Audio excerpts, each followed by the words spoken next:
Salut à tous, c'est Dolian, CEO d'Aquaverse. Et aujourd'hui, on voulait faire un petit format, un petit nouveau format qui s'appelle Aqua News. Dans ce format-là, en fait, on va à chaque fois parler des avancées du projet, on va parler de ce qui se passe en interne, on va parler des différents défis qui arrivent, les réflexions qu'on a en ce moment, etc. Dans le but d'avoir beaucoup plus de transparence avec vous. On a toujours voulu être hyper transparent, on a été plutôt pas mal, on va dire, ces derniers temps sur la transparence. Enfin, on a été docs depuis le début, on partage avec vous plein de choses, plein de moments de vie. Justement, c'est ça qu'on veut partager. En fait, c'est une entreprise, c'est un groupe de potes, c'est des gens qui viennent pas forcément de milieux hyper aisés, ce que vous voulez, qui se lancent dans l'entrepreneuriat parce que la planète va mal, parce qu'il faut préparer un avenir pour les générations futures. Ça, c'est ce qui nous motive depuis le début. Donc, on veut partager ça avec vous.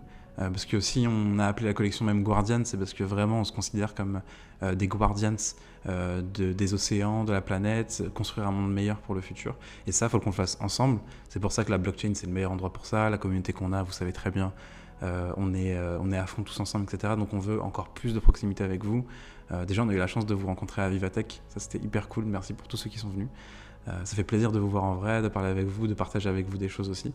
Donc là, c'est parti, il va y avoir à chaque fois les cofondateurs qui vont parler de leur pôle respectif, on va dire. On réfléchit pas vraiment comme ça dans la boîte, mais ils vont pouvoir vous parler des avancées, donc sur le côté Web3, sur le côté aquaculture, donc ça va être moi, vous allez commencer avec moi. Il y a Noël aussi qui va vous parler un peu de la globalité des opérations, c'est le COO. Vous avez Baous qui va vous parler donc des produits qui vont arriver sur Aquaverse. Parce que c'est le CPO, et Younes qui va nous parler de la communication en tant que CMO. Donc j'espère que ça va vous plaire en tout cas, j'espère que ça va vous donner beaucoup plus de transparence et qu'on va pouvoir partager encore plus ensemble. On va commencer par un peu la vision d'Aquaverse, ce que c'était au début, comment ça s'est transformé et ce qu'on vise maintenant aujourd'hui.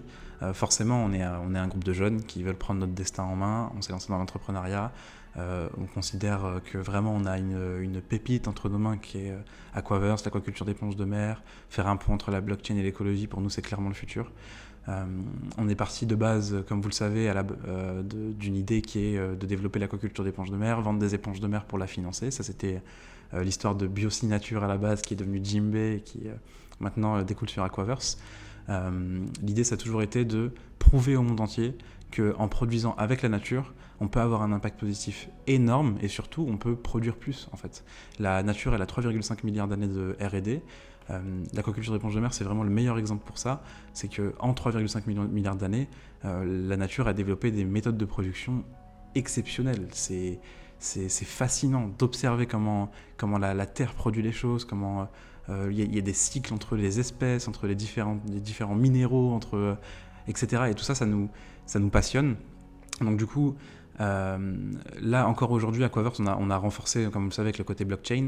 Notre vision, plus que jamais, c'est de réussir à fédérer une communauté, donc vous, nous, autour d'un projet qui montrera à l'humanité qu'on peut produire avec un impact positif, on peut produire mieux et plus, qu'on peut réconcilier l'économie, qui est l'essence même de toute civilisation, et l'écologie, qui est aussi l'essence même de toute civilisation, mais qui s'est perdue ces derniers temps. Donc là, l'idée, c'est que depuis, avec toutes ces réflexions, avec tout ce qui s'est passé, je pense que Noël vous parlera bien du concret, de ce qui s'est passé concrètement, mois après mois, les différentes remises en question qu'il y a eu, les organisations qu'on a dû trouver, les partenaires avec qui on a dû s'entourer, etc. Aujourd'hui, on est vraiment hyper bien placé pour aller encore plus loin. Maintenant, on sait que c'est un projet qui demande énormément d'investissement. Il faut qu'on aille chercher beaucoup plus si on veut dépolluer la mer. On est hyper content d'avoir sold out ensemble la collection des Guardians. Mais maintenant, on doit développer encore plus la plateforme Web3. On doit être beaucoup plus ambitieux dans ce qu'on va chercher. On l'est depuis le début, mais maintenant, il faut le mettre en pratique. C'est pour ça qu'on réfléchit beaucoup à l'ICO, qu'on ne donne pas énormément de nouvelles aussi, parce que ça bouge beaucoup. Et là, c'est ça le but de ce format aussi, c'est de vous donner un peu de transparence à travers ça. Il faut que cette ICO soit très ambitieuse.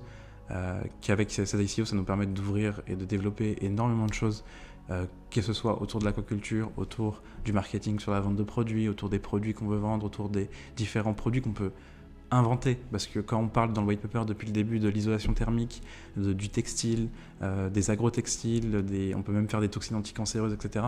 C'est des nouveaux produits, des nouveaux marchés qu'on ouvre et on montre concrètement au monde entier que ça marche et qu'on peut avoir une production différente. Donc là, la vision est toujours restée la même, on est toujours fédérés, je suis vraiment fier de tout le monde dans l'équipe, du fait qu'on est tous alignés sur le fait qu'on veut vraiment changer les choses, qu'on ne soit pas comme plein d'autres entreprises attirés par l'argent, le confort, ce genre de choses-là. C'est une vraie aventure qu'on vit et ça je suis vraiment fier, et je voulais le dire publiquement, de vivre tout ça avec l'équipe que j'ai autour de moi aujourd'hui. Et je suis fier de faire partie de leur entourage aussi. Et voilà, la vision n'a toujours pas changé. On va dépolluer la mer grâce à l'aquaculture d'éponges de mer, grâce à plein d'autres aquacultures, grâce à des différents systèmes et des mécanismes d'écosystème, de la recherche, notamment sur l'aquaculture qui reste le noyau du projet. Et ça, je vais vous en parler un peu plus justement, vous donner un peu la timeline de ce qui s'est passé depuis la public sale jusqu'à maintenant et l'avenir, vers où on va sur l'aquaculture. Alors du coup, depuis la public sale, on a pu énormément avancer sur l'aquaculture. On le dit pas beaucoup, mais on fait des avancées sur l'aquaculture scientifique. On va vers quelque chose qui est inédit dans l'histoire de l'humanité pour de vrai. On est en train de fédérer des chercheurs qui, eux, n'ont pas encore eu les moyens ou le temps d'aller aussi loin dans la recherche sur les éponges de mer. Alors c'est qu'une espèce parmi toutes les espèces qui existent dans le vivant, mais c'est un pas vers la science à travers la blockchain, à travers la communauté, à travers des gens qui veulent juste changer le monde, qui est hyper important. C'est un très beau message. C'est comme ça qu'on peut s'organiser pour aller plus loin. Et après la public sale, ça nous a permis du coup, dans un premier temps, de renforcer encore nos relations avec Marine Culture. Donc on a pu les financer à hauteur de 20 000 euros sur des aquacultures en Tanzanie, des aquacultures en Tunisie qui vont arriver aussi. Et avec eux, en fait, on a pu aller beaucoup plus loin que... C'est pour ça qu'on les a choisis. On ne voulait pas juste faire un don à une association. Ça, c'est pas ce qu'on veut. De base, de toute façon, c'est pas le centre du projet, c'est la recherche. Et ça, je vous en reparlerai après. Mais avec eux, justement, on a voulu faire aussi avancer la recherche parce que Christian, qui a créé Marine Culture, lui, en arrivant en Tanzanie, il a essayé 200 espèces différentes, entre 150 et 200 espèces différentes en Tanzanie pour voir laquelle est commerciale, laquelle est commercialisable, laquelle est cultivable, etc. Ça, c'est un vrai travail de recherche, on va dire, très pratique, mais ça a alimenté énormément de recherches très théoriques, justement. Ce qu'on a construit avec Marine Culture, en gros, c'est qu'on s'est dit qu'on allait au maximum trouver les outils qui leur permettraient de faire avancer des problématiques qu'ils ont sur place. Là, en Tanzanie, concrètement, on prévoit d'envoyer une bouée avec des capteurs, donc de l'IoT. Cette bouée-là, elle va pouvoir capter différents paramètres physico-chimiques comme le pH, la température, etc. Il y a 4 ou 5 points qu'on va contrôler grâce à la bouée. Ça va nous donner des datas qui vont alimenter la recherche d'une thèse qui est en train d'un papier de recherche qui est en train de se préparer entre l'Université d'Afrique du Sud, l'Université de Dar es Salaam en Tanzanie, et Marine Culture à Zanzibar, qui eux font directement de l'aquaculture. Cette bouée-là, en gros, c'est montrer que on fait avancer la recherche, on finance. Là-bas, ils ont des problématiques, par exemple, de mortalité. Donc il y a les éponges de mer il peut y avoir des épidémies sur les éponges de mer. Ça, c'est une chose qui arrive. Donc on peut essayer de comprendre, chose que les chercheurs n'ont pas encore compris dans l'histoire de l'humanité encore. Donc on essaie de faire avancer ce truc-là avec Marine Culture. En même temps, ils sont en train de potentiellement s'implanter en Tunisie. Alors à voir comment ça avance, et on les soutient à fond et on suit très près ce qu'ils font. Ils font un job merveilleux vraiment sur place. Et si ça avance, on pourra même, pourquoi pas un jour intégrer Marine Culture à notre écosystème d'une manière ou d'une autre, intégrer les sponge farmers, donc les fermiers d'éponges de mer de Tunisie dans l'écosystème, acheter leurs éponges, les revendre, avoir un impact pas seulement à la production mais aussi à la consommation de produits différents. Donc ça peut être une belle avancée. Je trouve que c'est un très beau partenariat. On est très content de travailler avec Marine Culture là-dessus. Donc ça, c'était sur l'aspect Marine Culture qui est hyper important pour nous. Maintenant, la recherche, le cœur du projet, ce qu'on veut faire, le Guardian Plan, faire de l'aquaculture d'éponges de mer, les couper en morceaux, les cultiver, filtrer l'eau de mer, pouvoir filtrer les métaux lourds, filtrer les microplastiques, filtrer certaines bactéries, virus. On sait aussi maintenant que les éponges de mer peuvent filtrer la cellulose, donc on en découvre tous les jours. Là, concrètement, on bossait dessus avec Mert Gocalp, qui lui nous a rejoint un peu avant ou un peu après la public sale. Avec lui, on a pu avancer déjà sur l'état de l'art, sur quelles données on a aujourd'hui sur les éponges de mer, etc. En sachant que j'avais fait ce boulot-là pendant 3 ans. En même temps, je montais la boîte, donc je devais tout gérer en même temps, donc j'étais pas non plus full-time sur de la recherche, et je suis pas chercheur. Mais j'ai pu avoir beaucoup de data qui allaient dans le sens dans lequel c'est possible, et les chercheurs le confirmaient. Et Merdo Cap, c'était un chercheur aussi qui le confirmait. Maintenant, on bosse plus avec lui parce que ça arrive des fois dans l'entrepreneuriat, ça peut ne pas matcher totalement. On a essayé d'avancer, c'était pas forcément le bon profil. Il y a une problématique des fois dans le monde de la recherche, c'est que les chercheurs peuvent ne pas avoir forcément le mindset entrepreneurial, même s'ils l'ont, il faut que ça matche ensuite par-dessus. Donc ça arrive, nous on est dans une niche, entre guillemets, sur la recherche, parce qu'il n'y a pas énormément de monde qui travaille sur les éponges de mer, mais il y en a assez pour pouvoir avancer quand même. Donc en tout cas, on a bien avancé avec Merdo Cap, on était content de travailler avec lui. Et maintenant, on ne travaille pas aujourd'hui avec lui, mais je pense qu'il y a d'autres perspectives qui peuvent s'ouvrir demain pour bosser avec lui. De toute façon, l'objectif reste de fédérer un maximum de chercheurs sur l'aquaculture d'éponges de mer. Demain, pourquoi pas faire une sorte de studio, un laboratoire dans lequel on va pouvoir faire énormément de thèses différentes, de recherche, de papiers de recherche différents. Donc là, concrètement, depuis, on a rencontré aussi Bertrand Kirsch, qui lui fait de l'aquaculture en fait depuis 30 ans en France. C'était un des pionniers en France. Il y a 30 ans, on disait mais pourquoi faire de l'aquaculture, les poissons ça se pêche. On était à ce niveau-là. Aujourd'hui, c'est une évidence l'aquaculture. Ça fait 30 ans qu'il baigne dedans. Il a un bagage technique assez costaud. Il travaille maintenant en consulting avec des grosses boîtes dans l'aquaculture et ça a hyper bien matché entre nous. Il adore l'ambition du projet, il adore ce qu'on construit même avec vous. Et à l'avenir, je pense que peut-être on pourrait avoir une sorte de vidéo ou quoi ensemble dans laquelle on parle un peu plus d'aquaculture, parce que c'est passionnant de parler avec lui d'aquaculture. Du coup, il nous a aidé à structurer le pôle aquaculture aussi, avec concrètement des process de recherche qui sont incompressibles, avoir les bons partenaires autour de la table, structurer même l'avancée, la roadmap de ce qu'on doit délivrer, parce que c'est vraiment un défi costaud, c'est quelque chose qui n'existe pas encore. Et donc du coup, c'est ce qui nous a énormément apporté. Aujourd'hui, ça se passe hyper bien avec lui encore, on est en train d'avancer sur la roadmap de la suite, ça je vais vous en parler juste après. Donc voilà, l'arrivée de Bertrand, ça nous a pas mal aidé à structurer tout ce qu'on a à faire, vu que c'est un gros défi. On a pris contact aussi avec Bertrand, avec un laboratoire qui est à Boulogne-sur-Mer, qui s'appelle Nouvelle Vague. Et en gros, c'est un laboratoire d'aquaculture qui, eux, ont absolument toute la machinerie pour faire énormément de tests sur les éponges de mer. Ça nous permettrait d'être beaucoup plus agile que de s'implanter à un endroit, d'acheter tout le matériel, de recruter des gens, etc.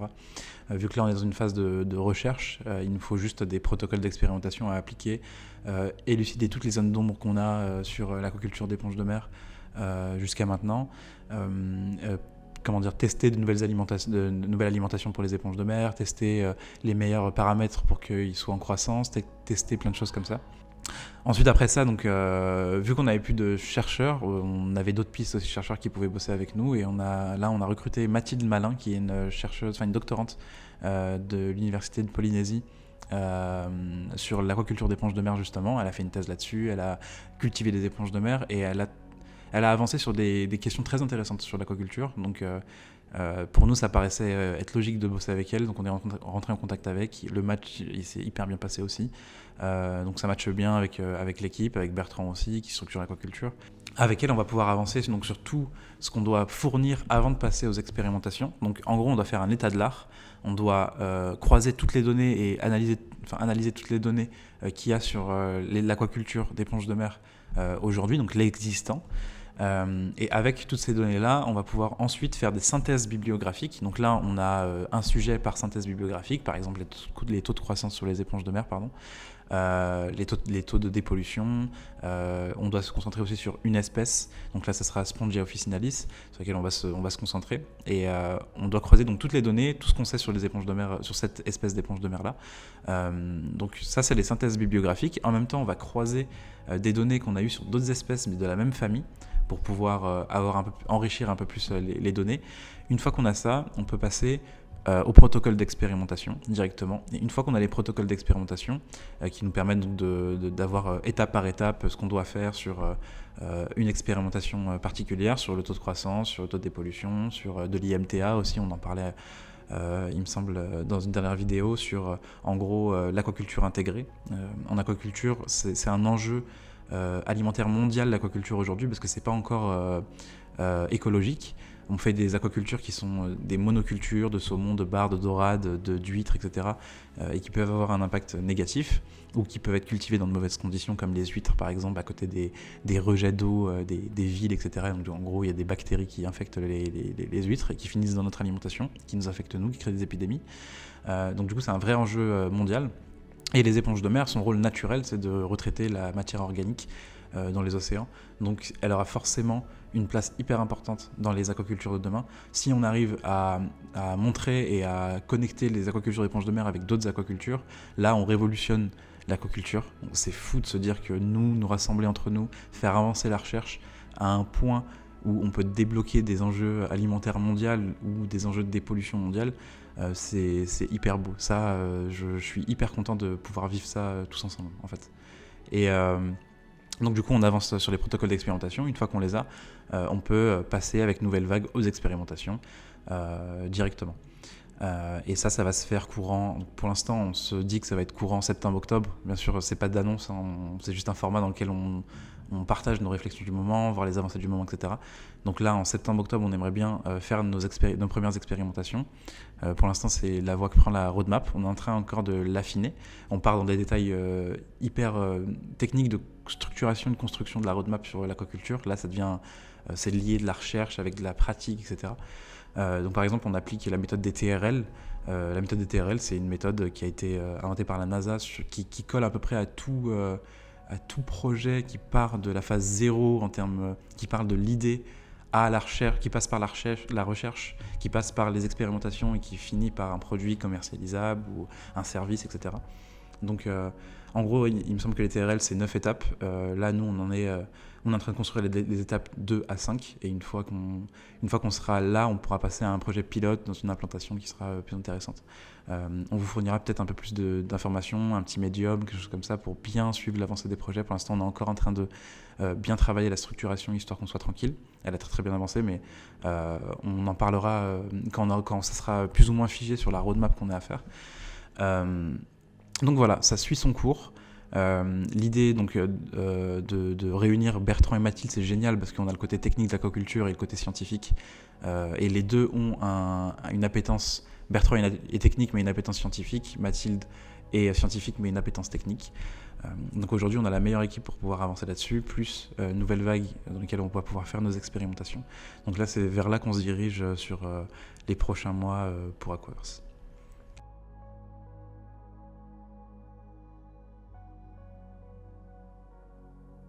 Salut à tous, moi je suis Younes, cofondateur et responsable marketing, donc CMO chez Aquaverse.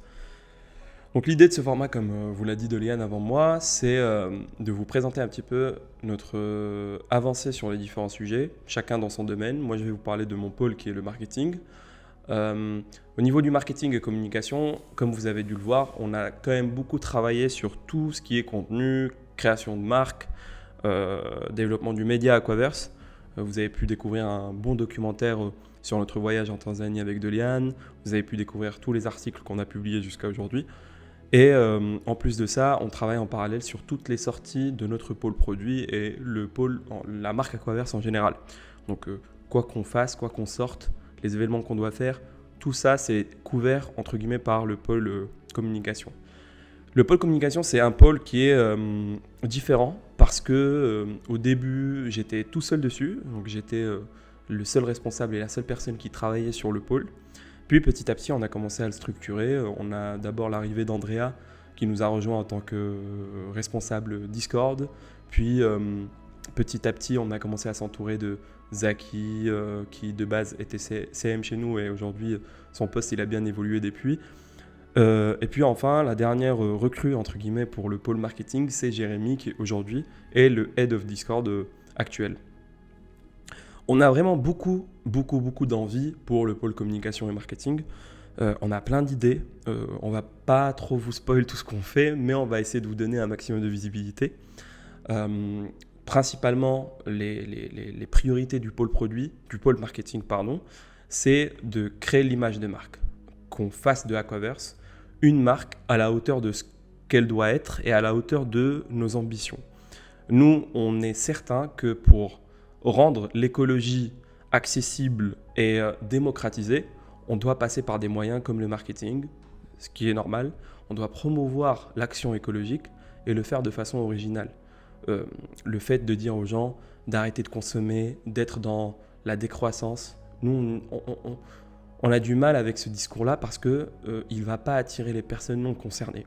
Il va seulement attirer les personnes qui sont déjà engagées pour cette cause. Donc nous, on veut rendre, entre guillemets, cette aventure sexy, même si elle l'est déjà, mais la rendre sexy visuellement, par du contenu, par de la vidéo, par des podcasts, par des interviews, par pas mal de choses. Et donc, ça, c'est vraiment les choses qu'on a faites. Demain, on aura forcément, on tend petit à petit vers un média Aquaverse. Donc, vous aurez très souvent des vidéos, des nouveaux formats que vous ne connaissez pas encore, des invités, des émissions, pas mal de choses. Et jusqu'à aujourd'hui, vous avez pu découvrir Aquastories, vous avez pu découvrir les Meet the Team, qui vont bien sûr évoluer, on va vous montrer ça très prochainement. Et vous avez pu découvrir pas mal d'articles qu'on a rédigés.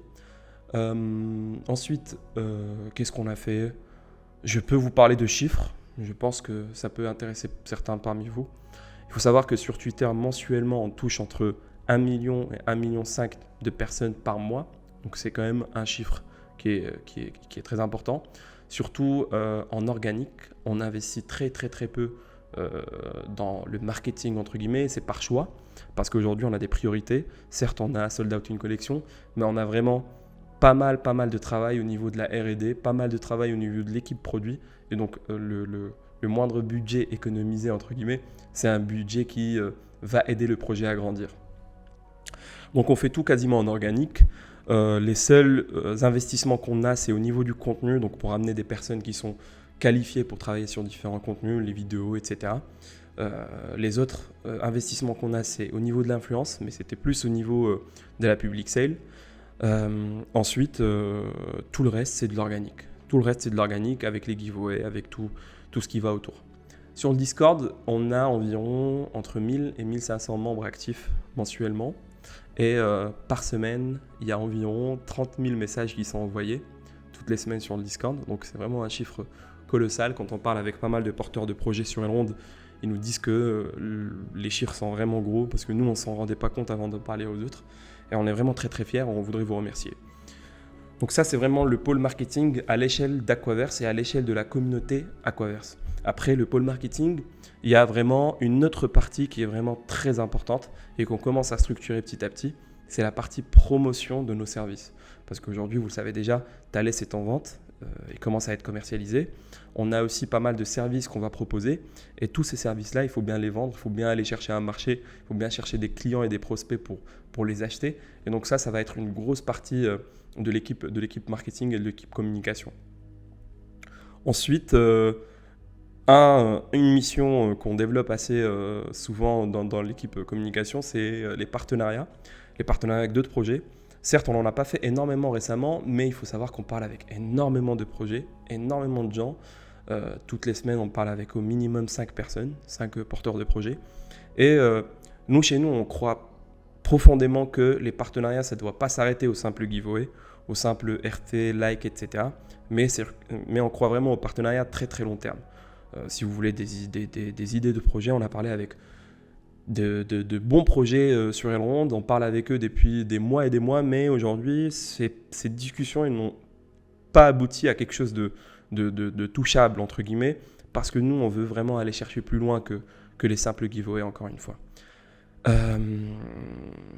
Après, au niveau du Discord, donc, on a Jérémy qui nous a rejoint récemment, et avec Jérémy, on est en train de développer toute une stratégie Discord plus Twitch. Donc voilà, un petit leak comme à notre habitude. On aimerait bien développer le média Twitch dans lequel on va essayer de développer des formats pour nous rapprocher encore plus de la communauté et vous donner un maximum de visibilité. Déjà par ce format-là qui est l'Aqua News, qui sera publier peut-être mensuellement ou bien tous les 2 mois. Et en plus, par des lives qu'on essaiera de faire régulièrement. Voilà, entre guillemets, toutes mes responsabilités au niveau du pôle marketing, sans parler du pôle stratégique, enfin des responsabilités stratégiques que j'ai en tant que cofondateur. Voilà, beaucoup de travail, beaucoup d'amour avec la communauté parce que je suis très souvent en contact avec vous et on en est très très fiers de tout ce qu'on a produit, de tous les résultats qu'on a, de tous les chiffres. Aujourd'hui, on est un peu plus de 16 000 abonnés sur Twitter. Franchement, c'est vraiment un très très beau chiffre, en sachant qu'on n'a rien dépensé entre guillemets pour les avoir. Et c'est énorme. On est vraiment très fiers de vous. Merci à vous. Et on essaiera de vous donner un maximum de visibilité, un maximum d'informations sur ce qu'on est en train de faire et ce qu'on est en train de construire. Et avec votre aide et avec votre soutien, on ira forcément très loin. Merci encore.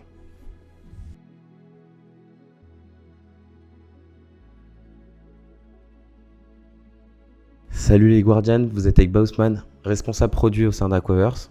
Tout d'abord, merci pour votre soutien. On est déjà à 16 000. C'est fou comment, grâce à vous, on arrive tous les jours à se lever le matin pour avancer vers notre objectif qui est commun, qui est la protection de nos océans. Moi, mon poste au sein d'Aquaverse, c'est principalement de mettre en place de l'utilité dans la blockchain et aussi le lier au monde réel avec nos projets d'aquaculture. Et l'idée pour ça, c'est que via la technologie des NFT, on a pu apporter de l'utilité à la V1 des Guardians en mettant en place le stacking, le Guardian Mission. Vous pouvez envoyer vos Guardians en mission afin qu'ils reviennent avec des rewards. Ces rewards aujourd'hui, pour le V01, c'est principalement une loot box, mais à l'avenir, on va développer d'autres pools de stacking avec d'autres types de rewards. L'intérêt des loot box pour vous aujourd'hui, c'est de récupérer des tickets et potentiellement des assets. L'idée, c'est de vous permettre de upgrade vos Guardians V2. Pour upgrade vos Guardians V2, la prochaine fonctionnalité qu'on devrait sortir après le claim des Guardians V2, c'est le split and merge. En allant acheter ou en vendant vos assets sur le marché secondaire, grâce à ça, vous pourrez accéder à un instant T dans différentes pools de stacking et aussi vous aurez un Guardian plus puissant pour potentiellement battre plus d'ennemis et avoir un maximum d'impact pour recevoir un maximum de rewards. On compte aussi, comme vous le savez, développer avec les Guardians V2 notre Play to Earn. Du coup, l'idée de ce jeu, c'est tout simplement vous projeter dans un monde où vous pourrez avoir de l'impact tout en ayant aussi des revenus passifs via la génération de vos NFT et la valeur que vous créerez dans cet univers parallèle. L'idée de cet univers parallèle, c'est qu'il ait un maximum d'impact sur le monde réel et qui nous permette à nous de produire suffisamment d'éponges pour dépolluer nos océans de microplastiques et métaux lourds. Et aussi, de façon en interne, on a Dorian qui nous a rejoint pour le développement de ce jeu. Il travaille déjà avec un game designer sur tous les mécanismes qui sont liés aussi également à notre tokenomics. Concernant l'équipe aujourd'hui, elle s'est beaucoup agrandie. On a commencé avec Sheik, qui était notre seul dev. Il faisait du back et du front et un peu de smart contract avec l'aide de Robin. Il a pu du coup monter suffisamment en compétences et être tech lead et du coup il a été rejoint par Samy, notre super développeur back-end, un expert qui est lui-même secondé d'un super DevOps qui est Jérôme, qui nous a rejoint et qui nous permet d'avoir une solide infrastructure pour pouvoir intégrer toutes nos briques futures qui vont s'ajouter sur notre site internet et la plateforme immersive. Et aussi on a Quentin et Lucien qui sont deux super développeurs front qui intègrent avec perfection les maquettes réalisées par notre directeur artistique, Head of Design plutôt, Célia. Et donc du coup avec cette équipe on bosse actuellement sur tous les sujets qui sont sur la roadmap. Et là, le sujet principal aujourd'hui, c'est les derniers tests du stacking et l'intégration de tout ce qui arrive courant juillet et août. On va du coup plus régulièrement vous tenir au courant des avancées futures de nos projets et n'hésitez pas à me faire un retour si vous n'avez pas eu suffisamment d'informations.